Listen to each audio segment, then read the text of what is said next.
Hello, and welcome back to another episode of the Manhood Unveiled podcast. I am your host, Zeth Lee. Thank you for listening. Thank you for hanging out with me. Thank you for giving me some of your time just to listen to me talk, really. No, we try to help people out here. That's what we do. Got a good episode. I think it's going to be an interesting episode coming up here, talking about breaking the cycle and overcoming generational patterns as men and how important that can be in our life. So, all that's coming up right after this.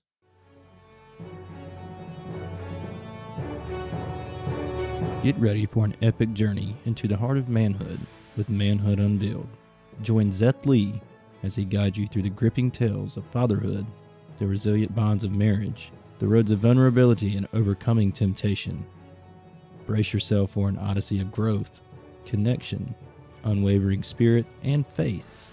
This is not just a podcast. This is Manhood Unveiled, where the story of manhood unfolds like never before.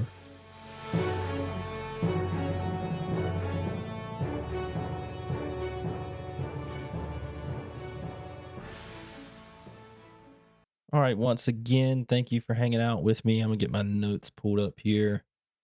Thank you for hanging out with me. It means a lot to me. Not only can you find this podcast on the major podcast platforms such as Spotify and Apple Podcasts, there's also a video version of the podcast available on YouTube. So check that out. I will put a link in the description of this episode, linking to the video and the channel on YouTube. That way, it gives you plenty of means to watch or listen or however you enjoy your podcasts. I try to put it out there for you in that way.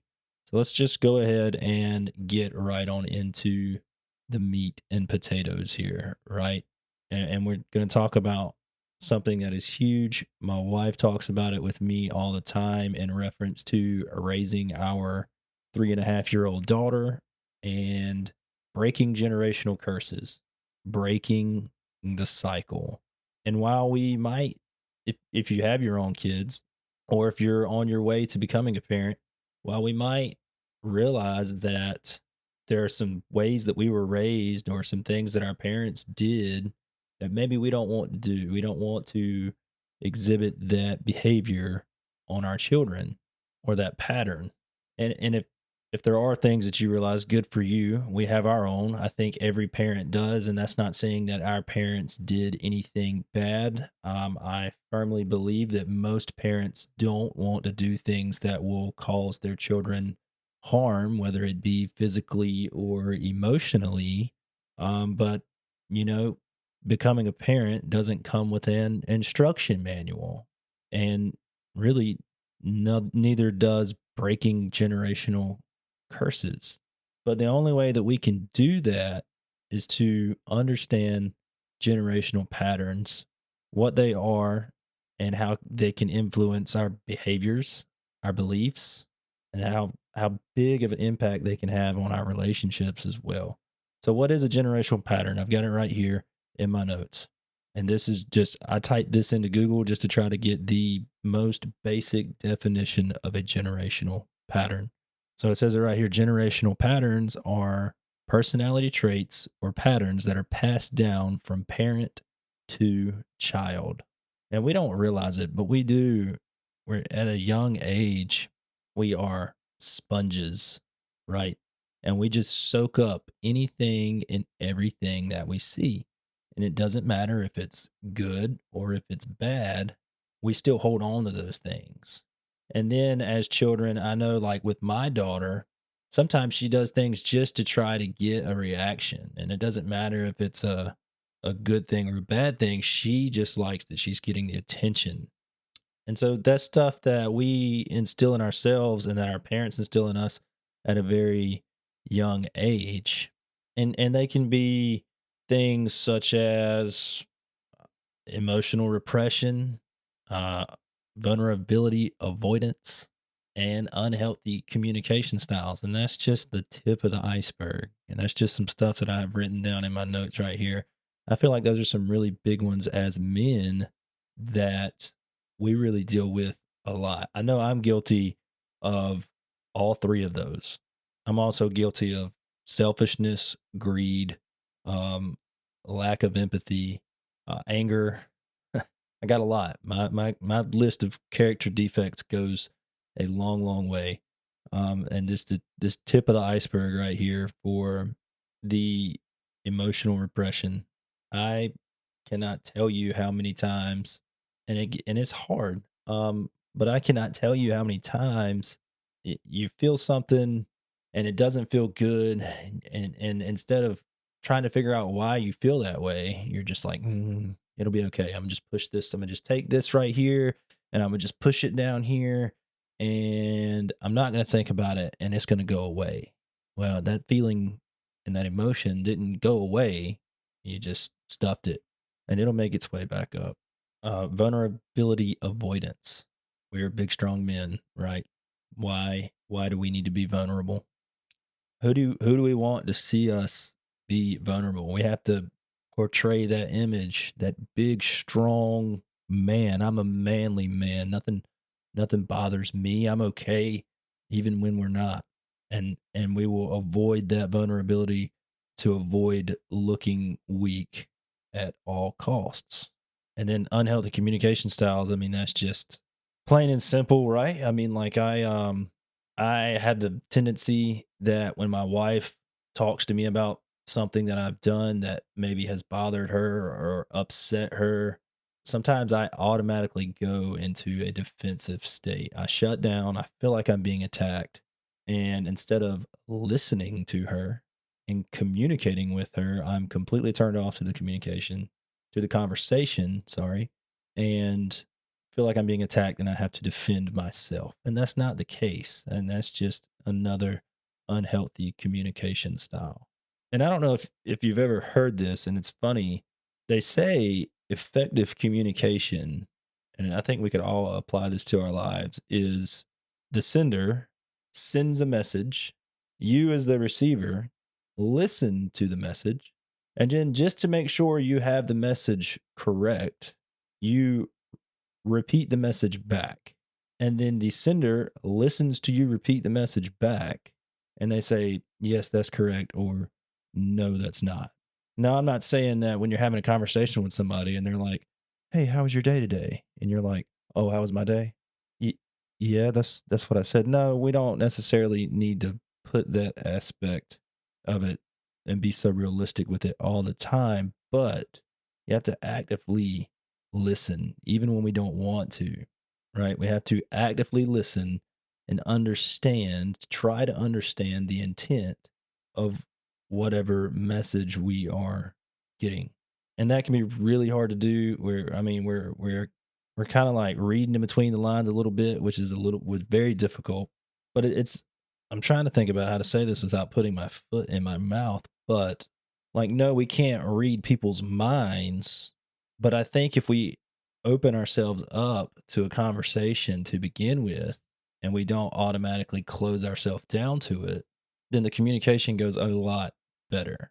Because now we as people or as an individual are more open to having this conversation, which means we are able to listen better, we are able to understand better, and hopefully by doing that, we can prevent the conversation from taking a downward turn or a downward spiral. And there's nothing wrong with saying, you know what, I can't have this conversation right now. I just can't do it. I appreciate you talking to me. I appreciate you telling me that. I can't have a conversation about it right now, but I will be glad to revisit this topic in a little bit of time. It's much better to walk away than sit there and stew and steam. So now that we kind of understand what these generational patterns are, and I've given some of my own examples here, it's important for you as the listener to try to identify personal patterns that could be negative in your life. And only you can do that. And you can ask people that are closest to you, like, hey, what are some of my like character defects? What are some personal patterns that I exhibit that don't seem to necessarily be the healthiest? But one caveat to that, if you do that, you have to be willing to accept that criticism, I guess, even though it might not be criticism, constructive criticism, but you got to reflect on yourself, your family history, and really look back and identify these recurring behaviors. And sometimes that'll be really easy to do, and sometimes that can be difficult. What I would encourage you to do is not to try to dig super deep right to begin with, but instead scratch the surface and pick out the ones that are most obvious. Like just for me, for example, one of the really big ones for me in my addiction, I'm selfish. I do avoid vulnerability. I would seek intimacy from people that I didn't need to seek intimacy from. Also, I would put that into the selfish category. A lot of mine was like really self-centered stuff. And I know like a big one with me being a dad now, me being a father and raising our daughter is I don't quite have the patience that I need to have. And I try to, but I also this is where it comes back in like I'm the parent, do as I say, not as I do. Terrible. They're going to do as you do. But I'm the parent, do as I say, not as I do. Don't ask questions. And I kind of had these same things growing up, right? Like, well, why can't I do that? And the answer is because I said so. Well, yeah, that might be true, but what if we as parents just took the extra minute to explain to our children why we didn't want them to do something instead of giving them the snarky because I said so response? What if we took the time to actually listen to them even if we didn't want to because they have made us so mad and they've just tested us and tested us and tested us. And so now it's the we're in the disciplinarian mode and we don't want to hear anything they have to say. What if we just took the time to listen? And then I understand where you're coming from, but you're still in trouble. And this is why. Just because we take the time to listen and hear our kids and our children doesn't mean that we're not being good parents or that we're being soft parents or that we're not disciplining our children. No, the answer is still going to be no, or you're still going to be in trouble. But thank you for talking to me. I never felt like I could talk to my parents. My wife never felt like she could talk to her parents.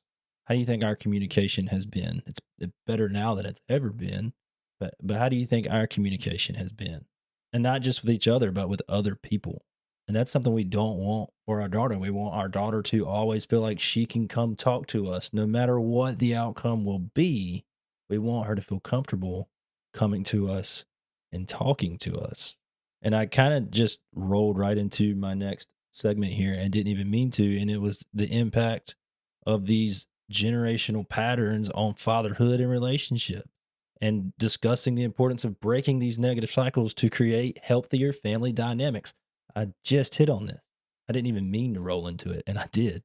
But if I, as a man, don't want to be vulnerable to my wife of all people, the one person who should always see vulnerability in me, I mean, yeah, just I don't know. It's so difficult because that was me for the longest time, and I still struggle with the vulnerability. And like there are times where I still try to be the big strong man. For instance, um, like 3 weeks ago, my wife got all of a sudden laid off from her job, um, and she told me about it, and I could tell she was devastated. And unfortunately, I don't make enough money to where I could just look at my wife and say, "Well, it's okay, just stay home." We depend on her income, and it was eating me up inside. Like I was just worried because she had a deadline. Um, so I was just worried, so worried that she wasn't going to find a job, and I just didn't know what we were going to do about income because I can make up some of the income, but not all of her income. And I didn't tell her about that because I didn't want it to worry her. I knew she had enough on her plate already. And I finally came out and told her. I was like, "Hey, you know, I think you think I'm acting weird, and this is what's on my mind." And then her response was, "Well, thank you for telling me, but when you told me all these times that you were fine and we were going to be fine, you were really like spinning in circles." I said, "Well, I don't know if I was spinning in circles, but I was I've definitely been worried and I just didn't I've been trying to be strong for you." and I didn't want you to see me worry because you've already got enough to worry about. But I could have just been vulnerable and been like, baby, you know what? It scares the crap out of me. And I don't know what we're gonna do, but I believe in you. And I know you're doing everything you can to find another job. And I know you're gonna find another job and you're gonna do what's best for you and this family. And we're gonna be okay. And we're gonna give it to God. And we're really gonna pray on this. And we're really gonna have some faith. And we have to have faith. As hard as it is to do, we have to have faith in God that God is going to see us through. Our life is nothing but seasons, seasons for friends, seasons for all types of situations. And God is always closing doors and opening doors in our life. It's up to us to realize that. It's up to us to give it to Him. In fact, we can give a lot of this to Him. We can give all of this to Him.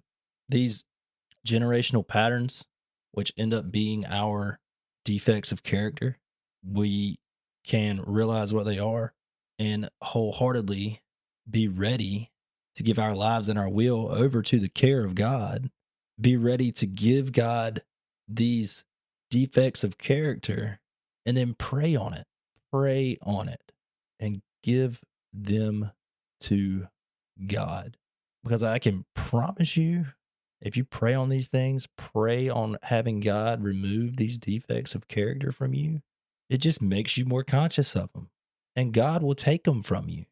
It might not be right now, but He will take them. He's going to work in His own time and His own speed.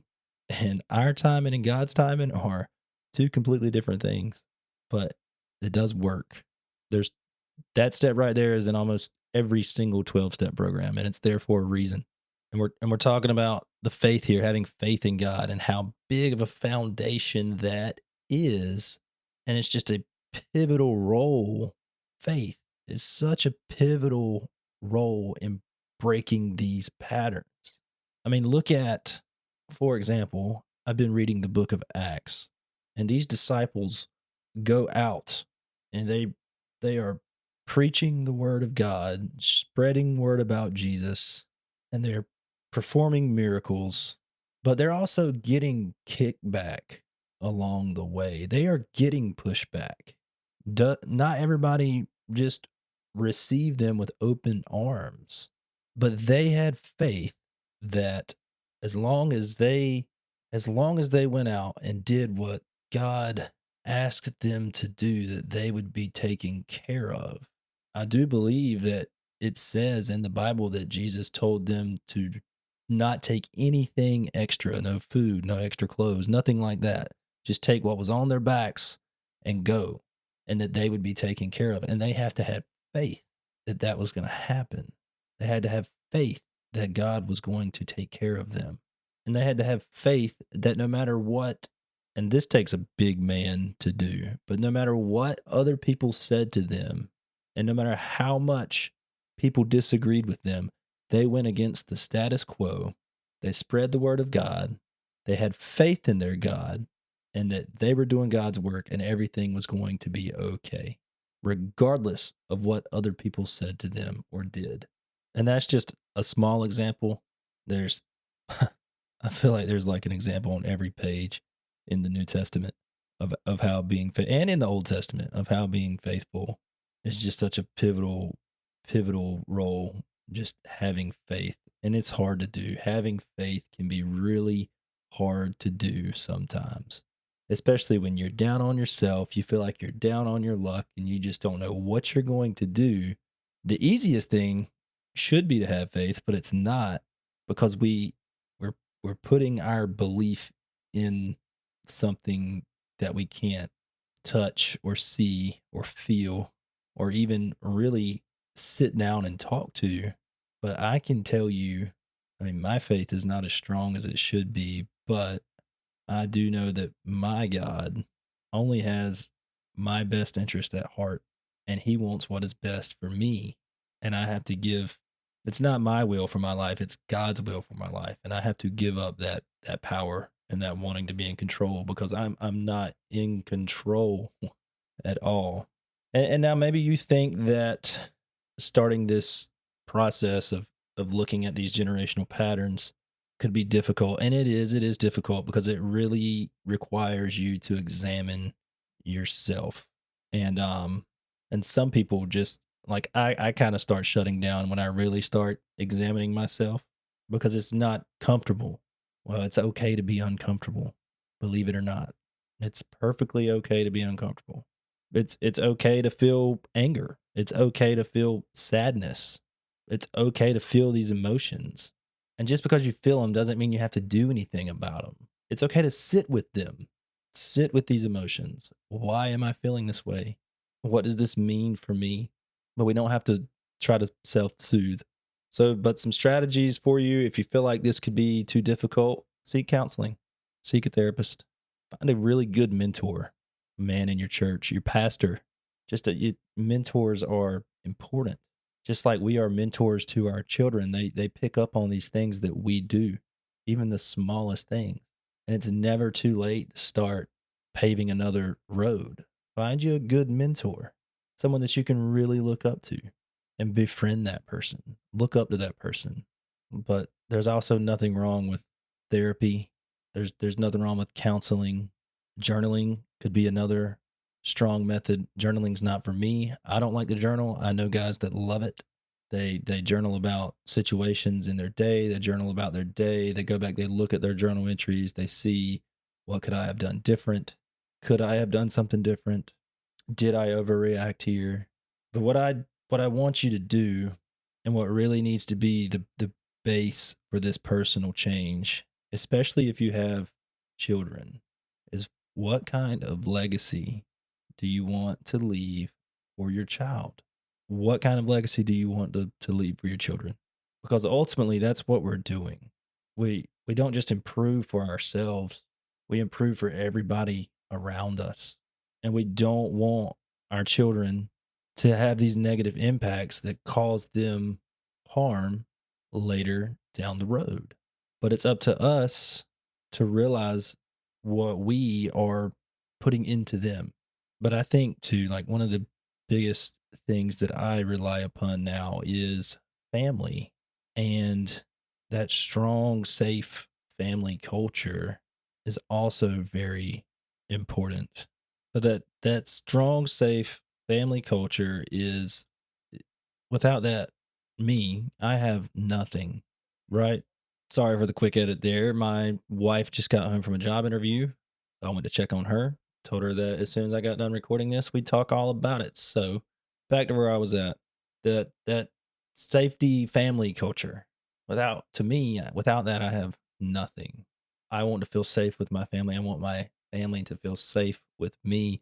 I want my daughter to feel safe with me and not intimidated by me. I want my family to be able to talk to me about anything and vice versa. Guys, as always, this is a community for men by men. Share your experiences, not necessarily with this community. Absolutely put them in the comments if you want. Share your experience. I would love to hear other experiences. But it's okay to have your own community of men, like a men's fellowship or through your church. If you don't go to church, I highly recommend you find you a church. But if you don't go to church, you can still have a fellowship group of men that get together and talk talk about things that might bother them, ask for advice from other men. It's okay. Now, you got to make sure that you're getting good advice, though. Not everybody is going to give you the best advice on every situation. You got to weigh your options a little bit, but have your own community. By all means, make this your community. Share your experience, share your strengths, share your hope, share your failures. I promise you, nobody would judge you here in this community, but start practicing that vulnerability here or within your community. And if you practice it a little bit at a time, practice the vulnerability, practice the openness, practice the honesty, practice the selflessness. If you start practicing that a little bit at a time and really praying on those things, they will come into the light soon enough. But I'm trying to think here. Is there anything else that I want to hit on? I'm sure there's so much more I could talk about. There's so many people who know so much more about this than I do. I'm just trying to give my little bit of insight and my stories. But here's what we hit on, right? We hit on generational patterns and what they are, understanding those, identifying those, the impacts that these patterns can have on fatherhood, being a man, and just relationships in general. We talked about how important it is to be vulnerable. And I can't stress that enough. How important your faith as a foundation is, your faith in God, how important that is. Good tools for change, right? We talked about the tools for change, a mentor, counseling, therapy. It is 2024, almost 2025. It is okay for men to go to therapy, to counseling. It's okay for men to talk to somebody. We got to get rid of that stigma because you talk to somebody, you're not strong. Bull crap. You're stronger if you talk to somebody, especially when you realize you need to and you realize that you feel better after you do it. And we talked about forming your own community or allowing this to be your community. I highly encourage you to have a community of like minded men because if you surround yourself with what you want to be, it's kind of hard to be something different. Just saying. Thank you so much for hanging out with me, for giving me just a few minutes of your time in this episode. I hope that you got as much out of it as I got while I was putting stuff into it. Like I said, this community for men by men. If there's a topic that you would like me to talk about, please drop it in the comments. Please share your experiences, share your failures, share your what you've overcame, share your story in the comments. Please follow, like, subscribe, turn on notifications, all that stuff for social media, wherever you listen to this podcast at. I encourage you to do that. All it does is help the channel grow and it helps other people like me and you find the content, find this stuff, people who need this stuff, people who might really want to hear this stuff. So I just share it, like, subscribe, comment, all that good stuff. Or don't. You don't have to. I'm just asking you to if you would like to. I appreciate you hanging out with me. I appreciate you giving it a listen. I love each and every one of y'all. I'm Zeth Lee. This has been another episode of Manhood Unveiled. Y'all stay blessed. Thank you so much for listening. Of course, it means a lot to me because I'm hoping this develops into a community for men by men. If you like the episode and you like the podcast, please feel free to subscribe and get notifications for when I do upload a new episode. And always feel free to drop a comment, and I'll try to respond to it. But until next time, stay strong and we'll see you then.